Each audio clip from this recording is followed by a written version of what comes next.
ચાલો મિત્રો, હવે જોઈશું SN1 ક્રિયાવિધિ, એક આણ્વીય કેન્દ્રાનુરાગી વિસ્થાપન પ્રક્રિયા. તો જુઓ, એક આણ્વીય કેન્દ્રાનુરાગી વિસ્થાપન પ્રક્રિયા એટલે કે પ્રક્રિયા વેગ છે તે એક પ્રક્રિયકની સાંદ્રતા પર આધારિત છે. રાસાયણિક ગતિકી અનુસાર આપણે જે વાત કરી હતી કે ધીમો તબક્કો છે તે પ્રક્રિયાનો વેગ નક્કી કરે છે. તો અહીં આપણે SN1 એક આણ્વીય કેન્દ્રાનુરાગી વિસ્થાપન પ્રક્રિયાની ક્રિયાવિધિ જોશું. તો અહીં તમારી સામે જે પ્રક્રિયા આપેલી છે CH3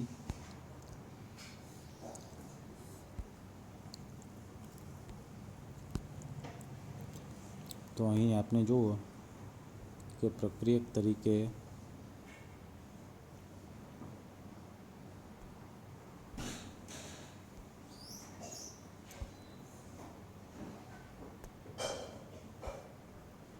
તૃતીયક બ્યુટાઇલ બ્રોમાઇડ બરાબર અને OH- કેન્દ્રાનુરાગી પ્રક્રિયક છે.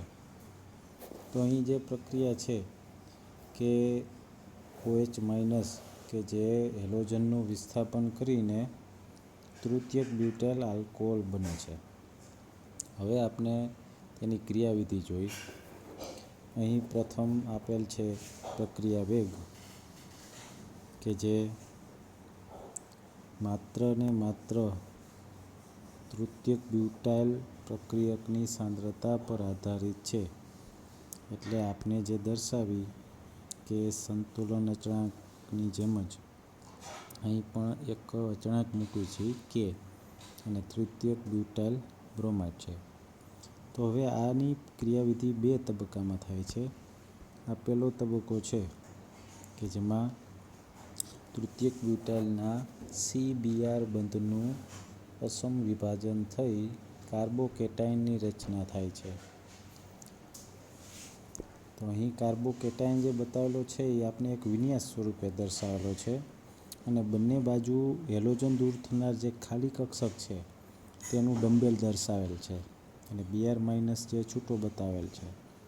આ Br- અને આ છે આપણો કાર્બોકેટાયન, કારણ કે ત્યાંથી હેલોજન ઇલેક્ટ્રોન યુગ્મ લઈને છૂટો પડ્યો છે એટલે કાર્બન છે એ કાર્બોકેટાયન બને છે. હવે પછીનો તબક્કો છે, આ પ્રથમ તબક્કો કેવો છે? ધીમો છે. હવે પછીનો બીજો તબક્કો છે કે જેમાં કાર્બોકેટાયન બન્યો તો આપણું OH- તરત જ ત્યાં ધન વીજભાર પ્રત્યે આકર્ષાઈને જોડાશે. તો જો આકર્ષાઈને જોડાય તો એ ઝડપી પ્રક્રિયા થઈ અને તૃતીયક બ્યુટાઇલ આલ્કોહોલ બન્યું. તો આ આપણે બે તબક્કામાં એની ક્રિયાવિધિ અહીં પૂર્ણ થાય છે. પરંતુ મિત્રો, આપણે જોવાનું એ છે કે આપણે SN2માં કીધું હતું કે જ્યાંથી હેલોજન દૂર થાય છે તેની વિરુદ્ધ દિશામાંથી OH- જોડાય છે. એટલે આપણે કીધું હતું કે છત્રીનું કાગળો થઈ જવું, એટલે કે આલ્કાઇલ સમૂહનો વિન્યાસ હતો તે ઉલટી જતો હતો. તો અહીં આપણે એવું નહીં થાય, પરંતુ પ્રથમ આપણે અહીં શું બનેલો છે?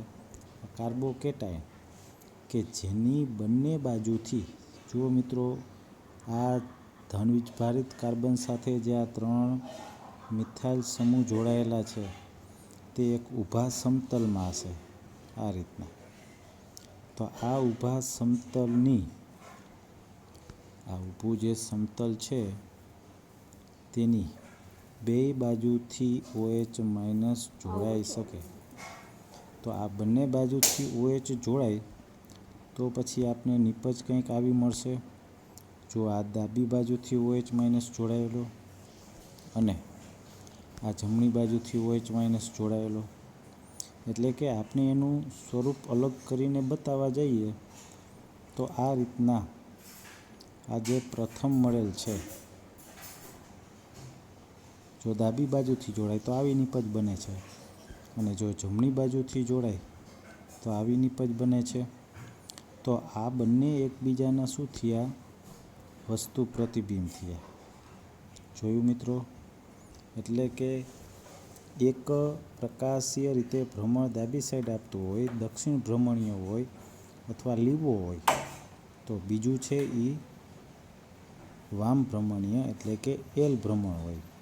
એટલે કે વસ્તુ પ્રતિબિંબનું જો સરખા પ્રમાણમાં મિશ્રણ બને, જેને કહેવાય રેસેમિક મિશ્રણ, એટલે કે DLનું સમાન મિશ્રણ જો આપને પ્રાપ્ત થાય તો તે મળે છે રેસેમિક મિશ્રણ.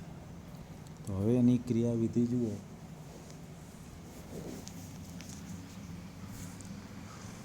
મિત્રો સ્ક્રીન પર જોજો કે ઉપર દર્શાવ્યા પ્રમાણે કેન્દ્રાનુરાગી પ્રક્રિયા કાર્બોકેટાયનની બંને બાજુથી આક્રમણ કરી શકે છે.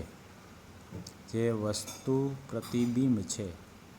ઉપરના ઉદાહરણમાં પ્રક્રિયક એટલે કે બ્યુટાઇલ બ્રોમાઇડ પ્રકાશ ક્રિયાશીલ નથી. મિત્રો પ્રકાશ ક્રિયાશીલની વ્યાખ્યા યાદ કરજો કે જે કાર્બન સાથે ચારેય સમૂહ જુદા જુદા હોય તો તે પ્રકાશ ક્રિયાશીલ બની શકે છે. ચારેય સમૂહ જો ચારેય પૈકી કોઈ સમાન હોય તો પ્રકાશ ક્રિયાશીલ નથી. આપનો જે તૃતીયક બ્યુટાઇલ હતો તો એમાં 3 મિથાઇલ સમૂહ તો સમાન હતા, એટલા માટે એ તૃતીયક બ્યુટાઇલ બ્રોમાઇડ છે એ પ્રકાશ ક્રિયાશીલ નથી. માટે મળતી નીપજ પ્રકાશ ક્રિયાશીલ નથી. પરંતુ પ્રક્રિયક તરીકેનો જો હેલો આલ્કેન પ્રકાશ ક્રિયાશીલ લીધેલ હોય, એટલે કે આપણે જે તૃતીયક બ્યુટાઇલ બ્રોમાઇડ લીધો એના બદલે આપણે એવો બ્યુટાઇલ બ્રોમાઇડ લઈ કે જેમાં કાર્બન સાથેની ચારેય સંયોજકતા જુદી જુદી બને તો પ્રકાશ ક્રિયાશીલ કહેવાય. અને નીપજ બને તે પણ કેવી બને છે? પ્રકાશ ક્રિયાશીલ. કાઉન્સમાં આપ્યું છે દાખલા તરીકે દ્વિતીયક બ્યુટાઇલ બ્રોમાઇડ. તમે દ્વિતીયક બ્યુટાઇલ બ્રોમાઇડનું જો બંધારણ દર્શાવવા જાઓ તો કાર્બન સાથે ચારેય સંયોજકતા જુદી જુદી બને છે. અહીં મિત્રો દર્શાવું છું. કાર્બન સાથે એક Br, CH3 અને અહીં આપણે આવશે CH3 અને CH2 અને અહીં આપણે H. તો તમે જોઈ શકો કે આ બ્રોમિન છે, પછી મિથાઇલ સમૂહ છે, આ ઇથાઇલ સમૂહ છે અને એક હાઇડ્રોજન. તો આપણે આ વચ્ચેના કાર્બનનું જોવા જઈએ, જે કાર્બનની આ ચારે ચાર સંયોજકતા કેવી બની? જુદી જુદી થઈ. તો આ કાર્બન છે તેને કિરાલ કાર્બન કહે છે. માટે આ સંયોજન આખું છે એ પ્રકાશ ક્રિયાશીલ બને છે. તો આનાથી બનતી નીપજ આલ્કોહોલ છે તે પણ પ્રકાશ ક્રિયાશીલ બને છે. ચાલો આગળ.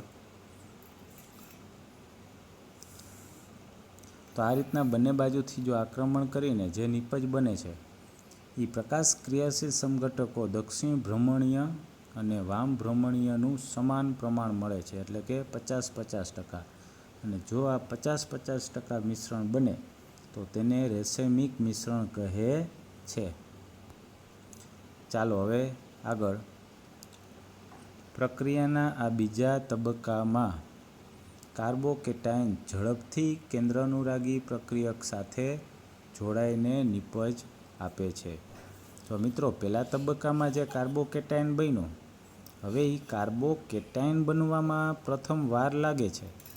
પછી જે સંપૂર્ણ કાર્બોકેટાયન બની ગયા પછી OH- ને તો ધન વીજભાર જોતો જ છે, એટલે કે જ્યાં ધન વીજભાર દેખાય ત્યાં ઝડપથી આકર્ષાઈને જોડાઈ જાય છે. તો માટે બીજો તબક્કો છે એ ઝડપથી કાર્બોકેટાયન સાથે કેન્દ્રાનુરાગી પ્રક્રિયક છે ત્યાં જોડાઈને બંધ બનાવે છે. તેથી SN1 પ્રક્રિયાનો વેગ કેન્દ્રાનુરાગી પ્રક્રિયકની સાંદ્રતા પર સહેજ પણ આધાર રાખતો નથી, પરંતુ સબસ્ટ્રેટ એટલે કે આપનો મૂળ જે હેલો આલ્કેન છે તૃતીયક બ્યુટાઇલ બ્રોમાઇડ તેની સાંદ્રતા પર આધાર રાખે છે. એટલા માટે જ આપણે પ્રક્રિયા વેગ છે માત્ર અહીં S એટલે આપનો જે ઓલો મૂળ છે તૃતીયક બ્યુટાઇલ બ્રોમાઇડ તે જ છે, તે પ્રક્રિયકની સાંદ્રતા પર જ આધારિત છે. અને આમેય જોતાં રાસાયણિક ગતિકીના સિદ્ધાંત પ્રમાણે જે ધીમો તબક્કો છે અને ધીમા તબક્કામાં જે સંકળાયેલ પ્રક્રિયક છે તેની સાંદ્રતા પર વેગ આધારિત છે. ઝડપી તબક્કા ઉપર વેગ આધારિત છે નહીં. તો આગળ જોઈએ તો SN1 પ્રક્રિયાનો વેગ સબસ્ટ્રેટની સાંદ્રતા, કાર્બોકેટાયન બનવાની સરળતા અને કાર્બોકેટાયનની સ્થાયીતા પર આધાર રાખે છે. એટલે કે મિત્રો સબસ્ટ્રેટ આપનો જે હેલો આલ્કેન લઈ છે તેની સાંદ્રતા અને કાર્બોકેટાયન બનવાની સરળતા, જેમ ઝડપથી કાર્બોકેટાયન બની શકતો હોય તો પ્રક્રિયા વેગ SN1ની રીતે વધે છે. અને જો કાર્બોકેટાયન 3 પ્રકારના હોય, પ્રાથમિક હોઈ શકે, દ્વિતીયક હોઈ શકે અને તૃતીયક પણ હોય, તો સૌથી વધારે સ્થિરતા કોની છે? તૃતીયકની. તો તૃતીયકની SN1 ક્રિયાવિધિથી પ્રક્રિયા ઝડપી બને છે. એટલે કે આ ત્રણેય પરિબળ પર આધારિત SN1 ક્રિયાવિધિનો છે. SN1 પ્રક્રિયામાં નિર્બળ કેન્દ્રાનુરાગી પ્રક્રિયક પણ સરળતાથી પ્રક્રિયા કરે છે. જેમ કાર્બોકેટાયનની સ્થાયીતા વધારે તેમ SN1 પ્રક્રિયાનો વેગ વધે છે. તૃતીયક કાર્બન પર સ્થાયી કાર્બોકેટાયન રચતા કાર્બન પરમાણુ સરળ બને છે, જ્યારે SN2 પ્રક્રિયા મુશ્કેલ બને છે. તો મિત્રો સમજાઈ ગયું કે આપણે SN2માં જોયું હતું કે મિથાઇલ હેલાઇડ શું કામ લેતા? કારણ કે એનો અવકાશી અવરોધ ઓછો હતો. એટલા માટે SN2 ક્રિયાવિધિથી વેગ છે એ ઝડપથી થાય, વધુ સરળતાથી પ્રક્રિયા થાય, ઝડપથી પ્રક્રિયા થાય. જ્યારે SN1 છે તે પ્રક્રિયા ધીમી થાય છે. એટલે બંનેનો ઉલટો ક્રમ છે, વિરુદ્ધ પ્રક્રમ છે કે પ્રાથમિકથી તૃતીયક તરફ જતાં કાર્બોકેટાયનની સ્થાયીતા વધે છે. તો કાર્બોકેટાયન બને છે શેમાં? SN1 ક્રિયાવિધિમાં. તો તૃતીયક તરફ કઈ ક્રિયાવિધિથી પ્રક્રિયા ઝડપથી થાય? SN1 પ્રક્રિયા. જ્યારે SN2 ક્રિયાવિધિથી પ્રક્રિયા ધીમી થાય છે. બરાબર મિત્રો? ફરીથી પ્રાથમિકથી તૃતીયક તરફ જતાં SN1 પ્રક્રિયા વેગ વધે છે, જ્યારે SN2 પ્રક્રિયા વેગ ઘટે છે. અથવા આનાથી ઉલટું પણ કહી શકાય કે તૃતીયકથી પ્રાથમિક તરફ જતાં SN2 વધે છે, જ્યારે SN1 ઘટે છે. બરાબર મિત્રો? આ દર્શાવે છે પ્રક્રિયાનો વેગ. ચાલો મિત્રો, કાર્બોકેટાયનની સ્થાયીતા. કાર્બોકેટાયનની સ્થાયીતા આપણે ધોરણ 11માં ભણી ગયા તે મુજબ કે ધન વીજભારિત કાર્બનને કાર્બોકેટાયન કહે છે. જ્યારે CCl બંધનું અસમ વિભાજન થાય, એટલે કે CCl બંધનું અસમ વિભાજન થાય ત્યારે કાર્બોકેટાયન બને છે. હવે આ ધન વીજભારિત કાર્બનને જેમ વધુ ઇલેક્ટ્રોન પ્રાપ્ત થાય એમ એની સ્થાયીતા વધે છે. તો ઇલેક્ટ્રોન આપનાર સમૂહ જોડાયેલા હોય તો વધુ સ્થિરતા મેળવે છે. તો અહીં તમે જોઈ શકો કે મિથાઇલ સમૂહ છે, એટલે કે આલ્કાઇલ સમૂહ કેવા છે? ઇલેક્ટ્રોન દાતા, જે ધન વીજભારિત કાર્બનને ઇલેક્ટ્રોનનું દાન કરે છે. માટે જ આ તૃતીયક કાર્બોકેટાયન છે તેની સ્થિરતા સૌથી વધારે જોવા મળે છે, જ્યારે પ્રાથમિકની સ્થિરતા સૌથી ઓછી હોય છે. તો અહીં આપણે એનો ક્રમ આપેલો છે. મિથાઇલ કેટાયન જેની સ્થિરતા સૌથી ઓછી છે, એનાથી વધુ પ્રાથમિક કાર્બોકેટાયન, એનાથી વધુ દ્વિતીયક કાર્બોકેટાયન. એટલે કે આ આપણે એક સ્થિરતાનો ક્રમ આપી છે. કયા કાર્બોકેટાયનની સ્થિરતા વધુ છે? અને સૌથી વધુ તૃતીયક કાર્બોકેટાયનની સ્થિરતા વધુ હોય છે. સમજાઈ ગયું? કારણ કે તૃતીયકમાં 3 આલ્કાઇલ સમૂહ ધન વીજભારિત કાર્બનને ઇલેક્ટ્રોનનું દાન કરે છે, માટે તેની સ્થાયીતા સૌથી વધુ હોય છે. આ ઉપરાંત એક નવો મુદ્દો આમાં આપણે ઉમેરવાનો છે કે સાદા આલ્કાઇલ સમૂહ કરતાં કાર્બોકેટાયન કે જેમાં સંસ્પદન બનતું હોય, મિત્રો આ રાઉન્ડ બતાવ્યું છે તેમાં જુઓ સંસ્પદન થાય છે.